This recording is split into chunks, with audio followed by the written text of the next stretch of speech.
Қайырлы күн балалар. Бүгін біз 90-дық жиынтық бағалау жұмысын жасаймыз. Сен бүгін алған білімін тексересің.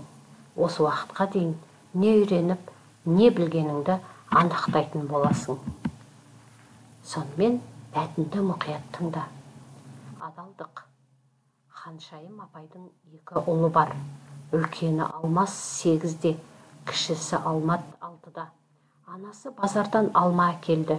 Олар дәмді алманың біразын жеді, қалғанын ертең жемек болды.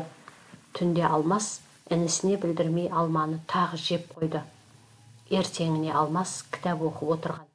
Алмат келіп, кешегі келіскеніміздей тең бөліп жейік, деп 5-5-тен бөлді. Біреуі артық қалғанын көрген Алмат: сен үлкенсің ғой, мынаны сен же, деп Алмасқа ұсынды. Ал Алмас қатты ұялды. Балалар, Алмас неге ұялып қалды? Жақсы. Енді мәтіннің ішінде кісі аттары бар. Кім деген сұраққа жауап беретін сөздер бар. Сол сөздерді теріп жазамыз. Сол 3 адамның атын теріп жазсаң, сен 3 ұпай аласың.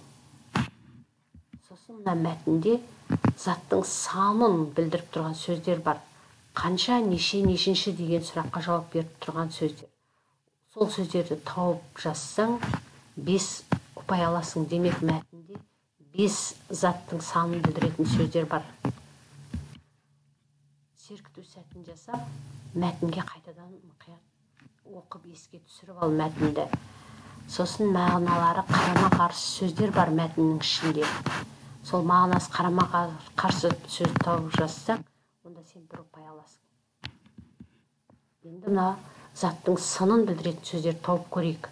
Олар дәмді алманың біразын жеді. Қандай алма? Қандай деген сұраққа жауап беріп тұрған сөзді белгілеп көр. Және 1 ұпайды қоржыныңа салып ал.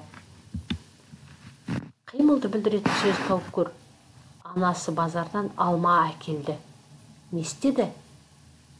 Не істеді деген сұраққа жауап беріп тұрған сөзді тапсаң, онда тағы да 1 ұпай сенің қоржыныңда. Жазылуы бірдей, бірақ мағынасы әртүрлі сөзді көрсет. Алма, дәмді жеміс. Қай сөз жазылуы бірдей болғанмен әртүрлі мағына беріп тұр. Сол сөзді тапсаң, 1 ұпай тағы да сенікі болады.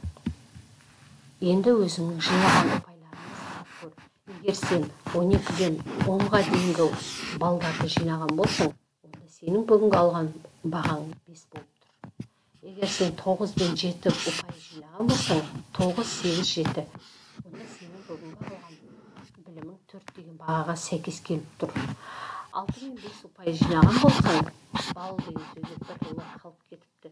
Онда 3 деген бағаға лайық болып тұрсың. 4-тен төмен ұпай жинасаң, балалар, сендер 2 деген бағаға қанағат тұтпай, қайтадан өткен тақырыптарды еске түсіріп оқып шығыңдар. Оған сендердің ұстаздарың, ата-аналарың көмек береді деген ойдамын. Сен бүгін 90-дық жиынтық бағалау жұмысын жасадың. Не үйреніп, не білгеніңді анықтап алдың.